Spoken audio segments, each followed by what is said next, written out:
Within a 3-block radius of the Columbia Heights metro stop, more than 650,000 square feet of retail space, a 1,000-car parking garage, and 1,400 new high-priced apartments and condos are being constructed. But with a surge in gang activity and 11 shootings in Columbia Heights since October, some business owners worry that crime might jeopardize the retail development set to open this spring. City Council member Jim Graham describes the gang situation as red hot. He fought hard for the development and says its size will have a positive effect on the public safety of the neighborhood. You got thousands of people moving around, all day long. I mean, even the slow-witted figure out this is not the place where I want to commit a crime. A young Columbia Heights native, Harold Jackson, agrees that development is a good thing for the neighborhood, but suggests more foot traffic could simply mean more targets. It will bring a lot of crime here because a lot of people can go shopping, a lot of people will be getting robbed. It's a flip side to everything, and I'm just hoping that things don't get worse, and I just want things to get better for D.C. City police have responded to the violence with $3 million for gang intervention projects and high-tech gunshot spotter devices. Captain Lamont Coleman says income disparity is a big issue in Columbia Heights. We can't just arbitrarily just throw people out. We have to become inclusive.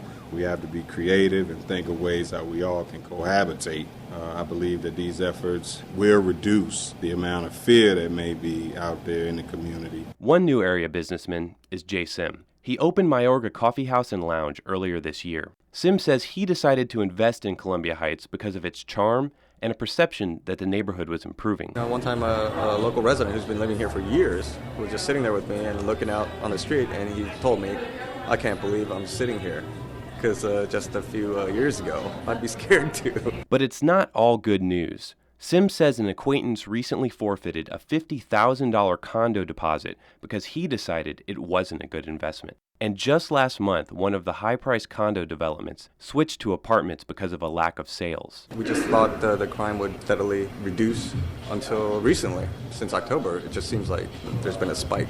I am optimistic, but not as much as before. Still, from street pupusa stands to local watering holes, there's excitement about the change. Columbia Heights is now a destination. You don't have to leave this community to get normal urban services anymore. Ha cambiado bastante, porque ahí era bien peligroso. ¿Y ahorita es mejor? Sí, mucho mejor. I feel real community because there's people who've been here 40 years, 5 years, just moved in. It's really neat community. More than 2,000 apartments have been saved for low-income housing, and $2.5 million has been allocated for small business improvements. But despite these efforts, some residents have been and continue to be priced out, and others suggest the gentrification itself is causing tension.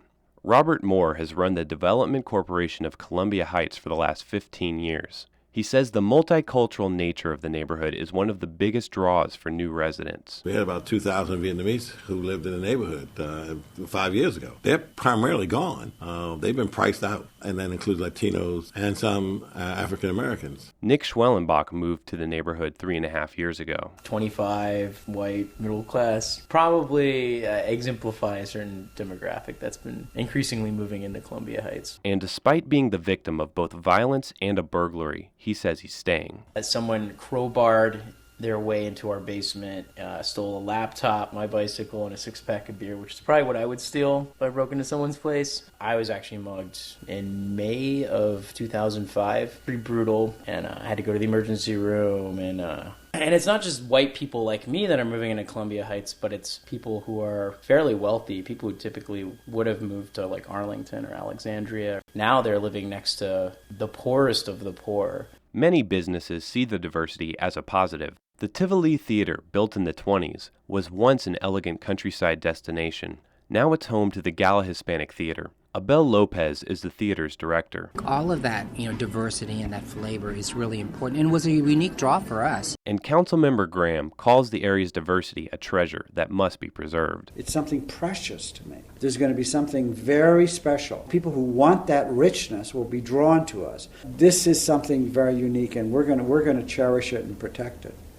For real. Graham says while the development didn't directly displace anyone, it will create an estimated 1,600 jobs. Jackson was at the Latin American Youth Center, filling out a job application for the new Target store slated to open in April.